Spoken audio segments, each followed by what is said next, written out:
Muito bem. Pessoal, vamos ao trabalho. Eu gostaria só de lembrar que esse é o nosso último dia aqui no Instagram, mas não entre em depressão, não tente fazer nada impensado, porque vocês poderão nos encontrar no YouTube, né?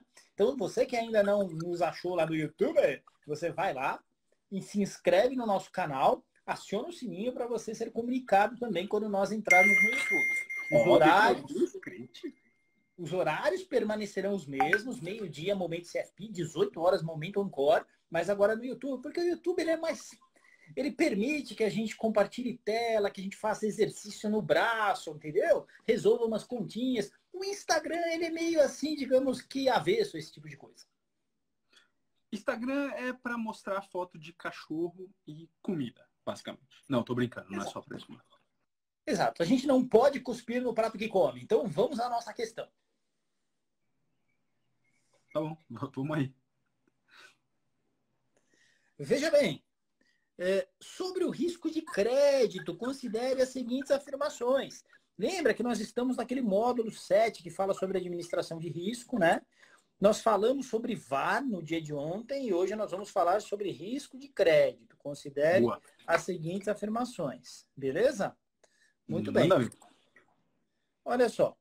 Primeiro, está relacionado à probabilidade de não pagamento de juros e ou principal por parte do tomador de recursos, né? Então vamos lembrar o seguinte, gente.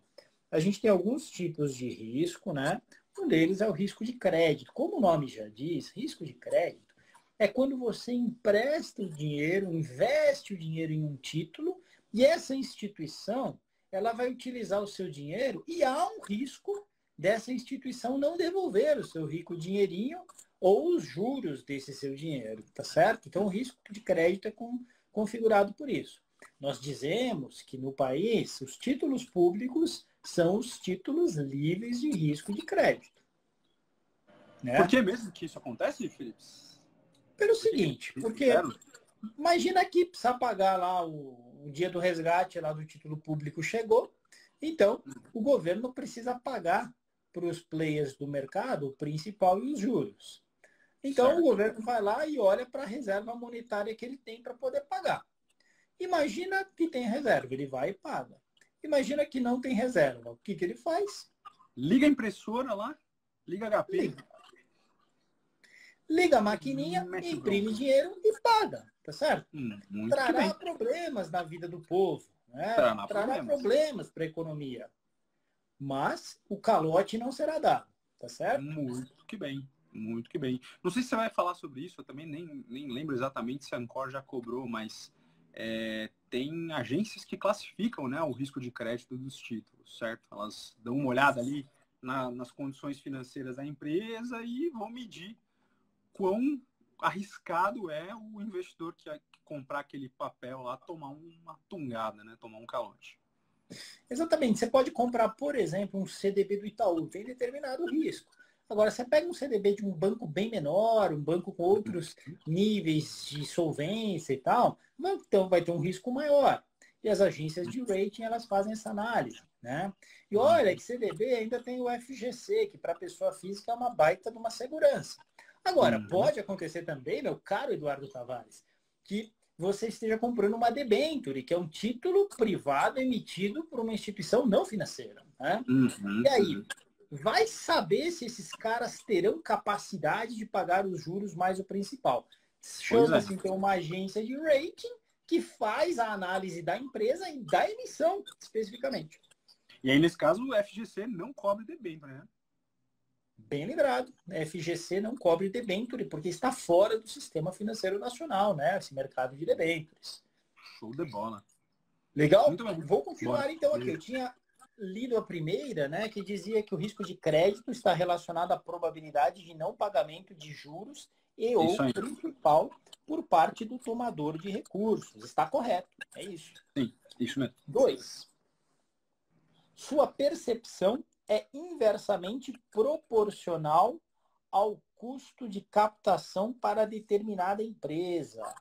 Muito cuidado aqui, meus amados alunos, né? Por que seria inversamente proporcional? Sempre que vier essa palavra num exercício, inversamente proporcional, pensa assim, quando algo sobe, o outro cai. Está dizendo aqui que a percepção é inversamente proporcional ao custo de captação. Isso quer dizer que o que está dizendo aqui no exercício é quanto maior o risco de crédito, menor o custo de captação. O que o senhor acha dessa infame afirmativa?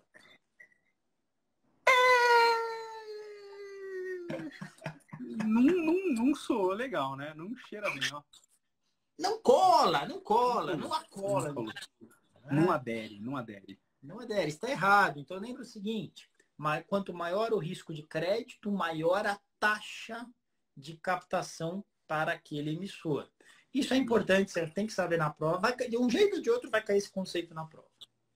E quer dizer, né? Se a chance de eu dar calote é maior, logo o investidor vai exigir um juro maior também para me emprestar dinheiro, certo? Tavares, a sua perspicácia continua impressionante. Perfeito. Muito exato. bem. Carimba que o gol foi legal. 3. O spread de crédito é o custo adicional de captação de uma organização em relação ao título livre de risco. Estaria correto isso? A palavra spread é uma palavra interessante, né? Sim. Essa palavra spread no mercado financeiro, ela sempre quer dizer um diferencial de taxas, tá certo? Uhum. Então, se eu for comprar um título público para 5 anos, eu consigo hoje, professor Tavares, uma taxa de 6% ao ano, sabia disso? Bom, hein? Consigo. Pois é. Agora, se eu for comprar um título privado, uma debênture para 5 anos, vocês acham, vocês que me ouvem, que estão comigo nessa tarde, acham que eu vou exigir uma taxa superior ou inferior a 6%? Você está falando com eles, então não vou falar nada. O senhor se cale. Não, zoeira. Cala essa boca. Pessoal, fala aí. O pessoal não conversa com a gente se sente mal amado pra caramba. Marcinha, fala com a gente. Rafael Alves. Eu tô Fala com a gente. jogando moscas aqui. Ou taxa menor? Soraya mandou aqui superior. Boa, Soraya. Já o Alexandre mandou inferior. Superior. O Alexandre quis dizer que do título público é que é inferior. Salvando a vida aqui do Alexandre. A Soraya, ela acertou quando ela disse que eu vou exigir uma taxa superior. Por quê? Porque há um risco de crédito nessa debênture. Então, a gente exige o prêmio de risco do título público, 6%, mais um spread de crédito, mais um diferencial de taxa por eu estar correndo o risco de um emissor privado. Tá bom? Então, tá correto isso aqui, né? Tem uma questão.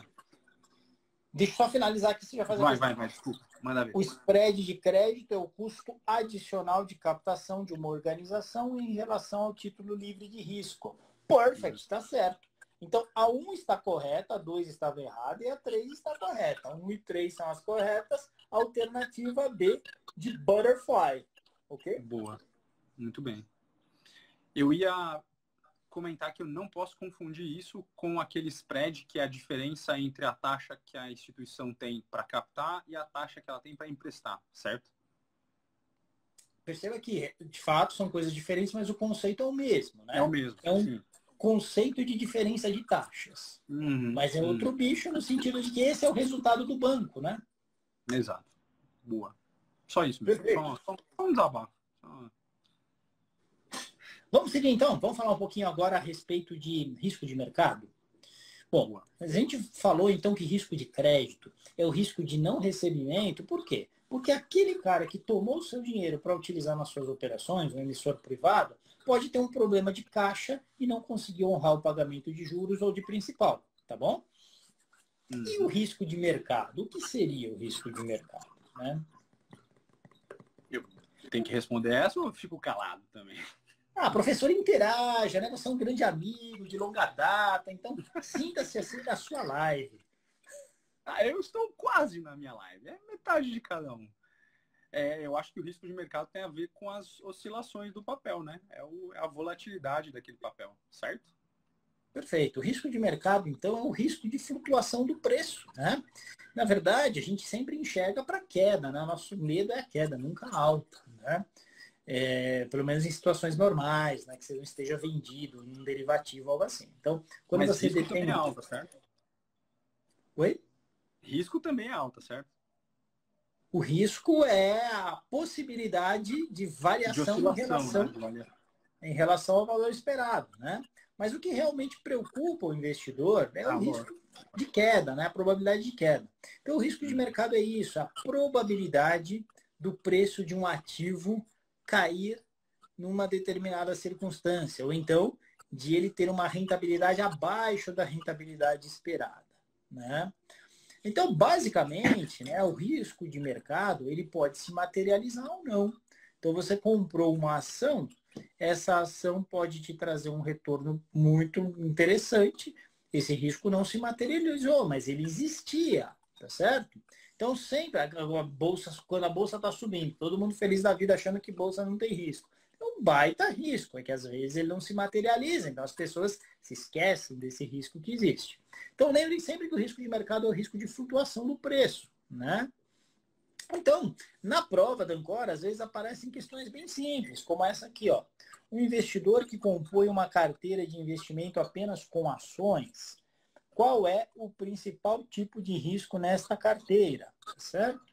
E aí pergunta de mercado, de subscrição, de crédito ou risco operacional, obviamente teríamos que responder risco de mercado aqui. Muito bem. Ok? Estamos juntos? Muito bem. Legal. Sim, alternativa. Então lembra sempre que o risco Professor de Felipe, mercado será isso. esse Oi. tal desse risco de subscrição aí, o senhor pode dissertar mais a respeito? Esse risco de subscrição, ele normalmente não cai na prova. Isso foi só mais ou menos uma distração para que as Uma pessoas graça. Uma firula, né? olhassem para ele, né? Mas normalmente esse risco de subscrição, ele é um risco que diz respeito à operação da coisa, né? Então, por exemplo, você tem a possibilidade de subscrever e você deixa passar essa possibilidade, né? Mas não é um conceito assim explorado em finanças, né? É mais para distrair o nosso aluno mesmo, né? E a Ancor faz isso também, então fique esperto. Boa. Vamos para a próxima? Bom, a próxima, ela fala de um treco chamado duration. Por quê? A principal métrica de risco de mercado é um negócio chamado prazo médio ou duration. Então, o que é a duration? É o prazo médio da sua carteira, né? Uhum. Isso quer dizer o seguinte, se você tem uma carteira de títulos pré-fixados, LTNs, LTNFs, títulos pré-fixados, e você tem um prazo médio, aí tem títulos que vão vencer em 100 dias, outros em 180, outros em 300 dias. Aí você calcula o prazo médio da carteira, dá 200 dias. Aí você tem uma outra carteira, você faz esse mesmo cálculo, o prazo médio dá 300 dias. Uma 200 dias, outra 300 dias, tá certo? Quando houver um aumento nas taxas de juros, que normalmente refletem uma queda no preço dos títulos, você sabe qual carteira sofrerá mais, ficará gritando de forma mais efusiva? Antes de eu responder, eu quero entender como a carteira vai fazer mesmo. A carteira, ela grita, ela chora, ela sofre quando a cota cai. Ela fala, Você não entendeu? Tá bom, beleza. Não vou te A fazer pergunta é, É a a mais carteira longa. a mais É a de longa, duration perfeito. maior. É a mais longa. Duration maior, risco maior. Porque quando a taxa de juros subir, a Soraya matou, como ela sempre acerta todas. Taxa de juros subiu, vai cair o valor da carteira. Então, lembra, isso vai ser perguntado na sua prova.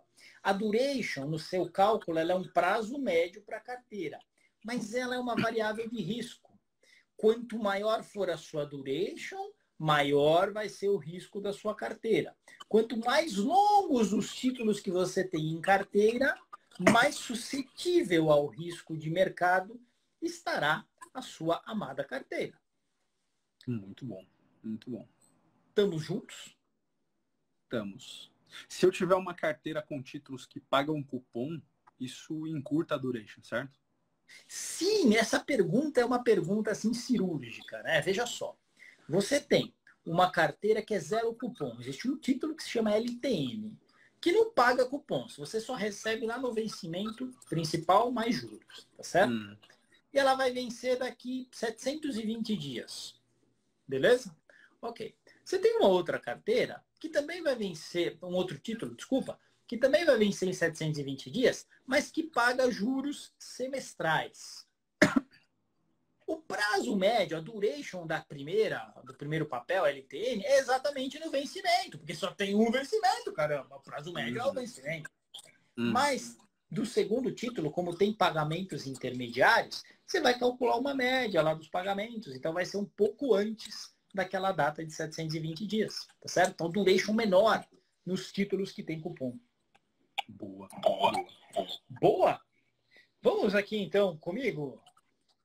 Vamos. Pessoal, se vocês tiverem dúvida, podem perguntar aí nos comentários, tá? A gente vai respondendo. Isso aí, vamos lá. Um determinado investidor possui uma carteira de investimentos com duration de 400 dias. Ele deseja diminuir essa duration.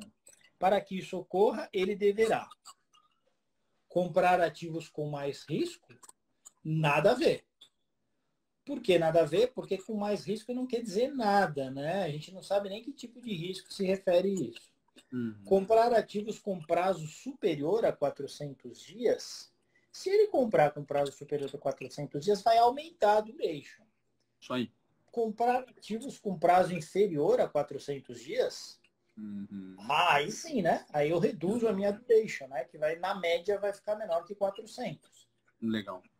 Comprar ativos mais defensivos. Por que não está correta? Porque defensivos em que sentido, né? Não está claro. Então a correta é a C de camelo. Se você colocar a C de camelo, você terá acertado. Muito bem. Ó. Muito bem? Show de bola. Tá aí um conceito importante, né? Duration é um conceito que, putz, cai com frequência na prova, não cai só na Ancor. Qualquer certificação que você vai fazer a prova que tenha renda fixa no meio ali, vai cair com certeza uma questão de duration, né? Então é importante estar bem fixado aí. Ouso dizer que desaba, não cai. Desaba, né? Despenca. Boa. Isso aí. Vamos para o próximo. Sobre a duration de uma carteira de títulos pré-fixados, assinale a alternativa, vocês estão vendo aqui? Incorreta, meus caros. Incorreta. O que está errado? Vamos lá. Alternativa A. Ela representa o prazo médio de vencimento da carteira. Isso está bem correto, é isso mesmo. Quanto maior for a duration, mais suscetível será a carteira a perdas por conta do aumento nas taxas de juros. Perfeito. Corretíssimo, já falamos disso.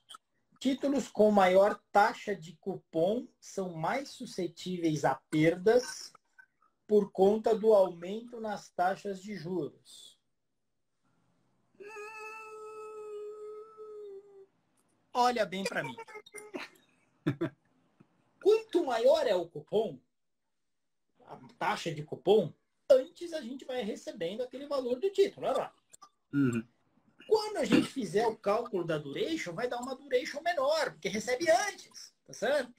Então, quanto maior é a taxa do cupom, menor a duration e, portanto, menos suscetíveis a perdas. Não vai falar percas, é perdas, tá certo? Percas. Pois é, as perdas, tá certo? Por conta do aumento das taxas de juros. Né? Então, a C ela está incorreta. Vamos somente analisar a D de Drauzio. A duration é uma medida de risco. Quanto maior ela for, maior será o risco da carteira, da certeira. Professor, a gente é bom de duration. Em português, mas a gente manda mal. Mas essa alternativa foi certeira, porque ela está corretíssima. Ah, muito bem, professor. Como sempre, nos livrando daquelas saias justas que a vida nos impõe. Né? Temos mais uma. Temos tempo para mais uma? Temos 8 minutos. Vamos embora. Vai que dá. Vai que dá. Vamos lá. O pessoal tá firme aqui. Eu fechei os meus bagulhos sem querer aqui, hein? Deixa eu ver se eu consigo abri-los. Enquanto isso, eu posso montar o cubo mágico aqui para o pessoal ver. Enquanto isso, posso distrair as pessoas. Ah, sem dúvida. Muito interessante. Interessante ver um careca barbudo montando o cubo mágico. Eu vou criar um canal no YouTube, Careca Barbudo monta cubo mágico. Prevejo boa monetização. Ok. Foi o tempo que eu levei para embaralhar o cubo mágico. Vamos lá, segue o jogo. Vamos lá, então. Diz assim. Sobre títulos que têm pagamentos intermediários, ou seja, títulos com cupom, e a sua duration, analise as afirmações abaixo. Então, são aqueles títulos dos quais você falou. A duration depende do vencimento do título, da periodicidade do pagamento de cupons e da taxa de cupom. Está correto isso, né? Depende de tudo isso. Quanto mais altos forem os pagamentos de cupom, menor a duration, né? E mais. Quanto mais periodicidade tiver, menor vai ser a duration. 2. A duration diminui à medida que a taxa de juros aumenta. Se a taxa... Cuidado, gente, isso aqui é importante. Se a taxa de juros aumenta, aqueles títulos de mais longo prazo, aqueles pagamentos de mais longo prazo, eles sofrem mais, eles reduzem mais de valor. Então, quando a taxa de juros aumenta, o peso deles no total do título vai ser menor. Portanto, quando a taxa de juros aumenta, a duration ela diminui, tá certo? Então está correta. Parecia errada essa, mas está correta. Bom, esse conceito foi bacana, hein? Foi bacana, né? Foi bacana. Já valeu a live. Já valeu, eu concordo. Para um determinado vencimento, quanto mais alta a taxa do cupom, menor será a duration. Então, o vencimento é o mesmo, a gente aumenta a taxa do cupom, menor será a duration. Já falamos disso, está perfeito. Mantida a taxa de cupom constante, a duration de um título geralmente diminui à medida que o tempo passa. Então, pense o seguinte, se tudo estiver constante, cupom constante, taxa de juro constante, só o tempo está passando. O que acontece com a duration? Ela diminui, porque os prazos vão ficando menores. Ontem faltavam 299 dias para vencer o título. Hoje faltam 298. Então, à medida que o tempo passa, se você não mexe na carteira, a duration vai encurtando. É normal, pela natural passagem do tempo, meu caro professor Eduardo Tavares. Uhum. Aquele tempo que passou, você não recupera. Não sei. Durma com essa. Durmam com essa. Vocês estavam pensando que dava? Não dá. Só queria dizer isso. Mas então quer dizer, quanto mais passar o tempo, a minha carteira vai ficando menos arriscada. Que é natural, né? Exato, porque os prazos vão ficando menores. Ou seja, está tudo certo aqui, dá 1 a 4, todas corretas. Então você teria que marcar a alternativa D de dicotomia. 1, 2, 3 e 4, todas corretas. Marca a D e você corre para o abraço, então. O senhor está com um léxico vasto hoje, né? Dicotomia. Eu abri meu dicionário hoje, Tavares. Abriu o dicionário. Abriu a caixa de Pandora também, basicamente. Temos mais questões ou não? Não, chega para mim. Para mim chega. Eu desisto dessas questões de duration, porque já foi o suficiente. Só por isso. Mas elas estavam divertidas. Lembrando, então, meus caros ouvintes, colegas, amigos, estudantes, aspirantes a agentes autônomos de investimento, que a partir de amanhã nós não estaremos aqui mais no Instagram, nós estaremos no YouTube, porque o YouTube é uma plataforma mais interessante para se resolver questões. E a ideia do Momento Ancora aqui no Insta é exatamente que a gente consiga resolver questões, né? E preparar você para a prova, para você chegar lá todo pimpão, resolver as questões, passar na prova e se tornar agente autônomo. É isso aí. Então vai lá, né? Procura o nosso canal lá. Se você ainda não curtiu, curte o canal, clica no sininho, marca lá para mostrar todas as notificações, porque aí quando a gente começar a live, você recebe a notificação no seu celular. Aí você não vai perder nada aí dos momentos Ancora e CFP. Os dois vão para o YouTube. Muito bom, professor. Muito obrigado pela sua sempre agregadora presença. Obrigado pela presença da Soraya também, que esteve com a gente, o Alexandre. Muito bom contar com vocês. Gente, bola para frente. Vamos arrebentar nessa prova. Precisando da gente, dá um toque aqui no Insta. Mesmo horário, tá, Alexandre? Mesmo horário, 18h30. 18 horas, né? 18 horas. Então, qualquer dúvida aí, chama a gente aqui pela rede social e manda ver lá no curso. Isso aí, meu povo. Vamos nos falando. Até amanhã. Grande abraço, gente. Tchau, tchau. Valeu. Tchau.